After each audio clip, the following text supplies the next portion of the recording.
strange lighting in this video, but I want to talk to you guys today about something that's been really heavy on my conscious, my psyche lately, and that is the fact that the present moment is horrifying.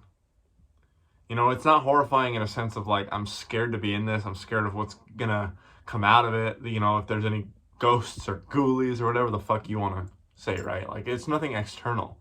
It's like the internal feeling of being in a place that you're not used to being anymore. Like, think back, you know, since a child, if you're a Gen Z, you've been soaked in technology, video games, social media, TV, since you were a kid. And even Gen X, millennials, whatever, right? But more Gen Z and Gen Alpha than any other generation. And we grew up with the internet, and we grew up like we're so soaked into it. You know, like if we were able to go back and track every moment that we spent in the virtual reality outside of real life, right here, right now, the present moment, like people used to live, it would probably be more than half of our life, you know, not including sleep. Like half of our waking time throughout our whole life combined from a kid. Like if you're Gen Z, I'm born 04, if you were born 04, you got to imagine, like, dude, from birth to now, the average time of our life spent on, like, outside of this real reality, this immediate reality, the real world, the real physical dimension, you know, not trapped in here in a screen or whatever, is probably at least half our life.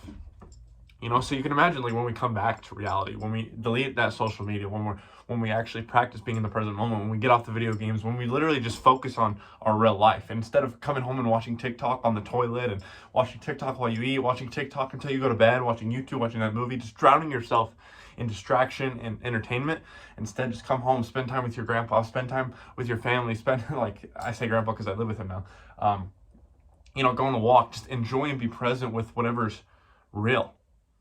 You know, and in the last few days since I've moved in here with him, I've been taking my time with him less granted, right? I've been spending more time with him watching TV, just enjoying the moment with him. It's not because of the TV, but it's because I'm just with him. I'm not even paying attention because I don't like fucking TV programming.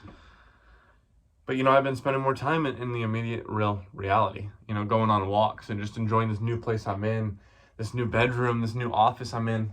You know, I got to figure out the lighting situation. I got a lamp pointed at me right now. That's why it's all weird, because that lighting is horrible. This used to be a garage or some shit, like a storage room. But it's kind of scary, though. You know, it feels so unfamiliar. It's like going to a place that you've never been before, or you don't remember ever having gone to. I mean, I know I haven't posted a lot on here, and I know this video is kind of slower paced and a lot less editing. You know, you're getting the full, real, unadulterated, unedited, unmolested version of me, right, technically speaking. But that's just been on my mind, you know. But you have to live in the present moment, dude. And I've realized this, like, dude, after going in the present moment for like 3 days, and that's nothing, dude. I've done this for like a month at a time when I started my self-improvement journey, and dude, it changed my life. But I ended up getting back in the cycle because it's literally our whole world, bro. You look at, like, you just get soaked back into the matrix. It's so hard to avoid it. But you need to be doing your best to try to avoid it and get out of it and get back into what really matters, dude, because you really need to be soaking up that information. You know, and it's really hard because, you know, like I just said, society kind of sucks you back in. But if you can get in these streaks, you know, for a long period of time, you will feel refreshed, dude. Even the smallest of things will make you happy. The smallest of things will keep you entertained. The smallest of things will make you feel accomplished now. Now, because you're constantly profiting in a negative light, in a negative manner, off of your dopamine reward system, off your serotonin, off of all these brain chemicals that you're not using to your advantage. You're getting manipulated by them and by the system and by these big corporations like Meta. You're getting sucked into it, and your reward system is fucked up. You don't feel a sense of reward, a sense of peace, a sense of joy, happiness, anything positive unless your phone is involved. I mean, we obviously know the same thing applies for vaping and nicotine and stuff like that. We know that applies, so why don't we understand and grasp that the same thing applies to your phone? Your phone is just like a vape. Instead of fucking up your lungs, I mean, the vape fucks up your brain, but instead of fucking up your lungs mostly, it's fucking up your brain. Like, it's literally frying you, dude, and you wonder why you can't enjoy life. You're like, oh my God, why am I still depressed? Why, even if I take these SSRIs, I can't find purpose and fulfillment in my life?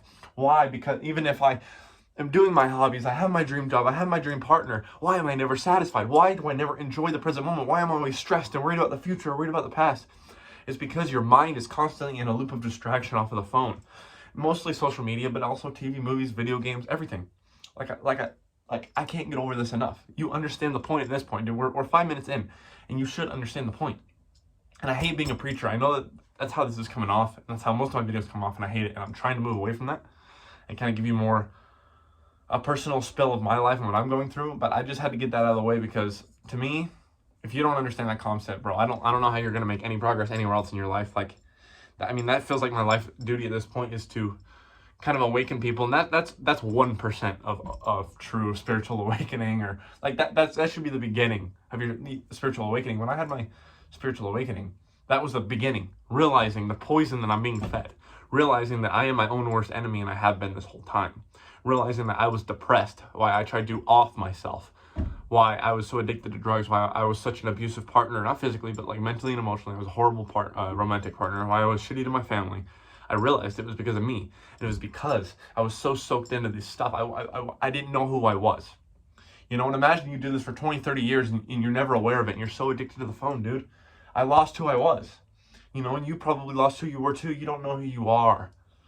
Like, for a while, I didn't know what interested me. Sometimes I struggle with that. Sometimes I lose my interest. Sometimes I lose interest making these videos, unfortunately. Dude, I hate saying that. I hate saying that because I've staked everything on this. And in certain aspects, not financially or anything like that yet. But point being, I hate saying that because I love this shit. Like, I love helping people, dude. That's why I do this. I don't make any money off this, at least not yet. And that's not the point of it. The point of it is to help people. Is to help you guys bring awareness and share my wisdom because of the shit that I've been through. And this is one of those things. You know, just maintain awareness on that, dude. Remember to be in the present moment, even if it's scary, dude. Sometimes the scariest things turn out to be not so scary. You know, an example of that right now, I'm scared because I'm going back into my old job. I got to go do the fuser recertification classes, you know, how to fuse the pipelines together, everything like that. To me, for some reason, that shit stresses me out. And I'm worried about it. But I know the second that I pass that class again, I'm going to be like, why was I worried in the first place? You know that you've gone through experiences in your life like that. Like, you're scared for your first day of school. The first day of school comes, you have a good day, you meet new friends, you have a good lunch, you come home, you tell your mom, that was actually awesome. That was the best day ever. I don't know why I was stressed. It's the same thing. I mean, you need to take yourself seriously. I know I'm going all over the place. That's my ADHD. I kind of lost train of thought there, but yeah. That's what I got for you guys today. You know what I mean? Stop stressing about the future.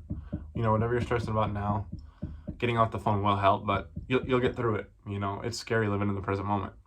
It really is. And if you guys got anything out of that video, hit the like button. If you're interested in joining the school community, I know I hate shameless plugging. It's free. It is free right now as of recording. I think it's December 18th. Don't really know. Don't really care. But it's free right now. Go join while you can. Dude, I got like 16 courses in there and I'm still working on it. My computer's actually fucking broke right now. So I was fucking working on it, but now I have to wait till I can afford a fucking hard drive. Anyway, I love you guys, and we'll catch you in the next video. Back to the family.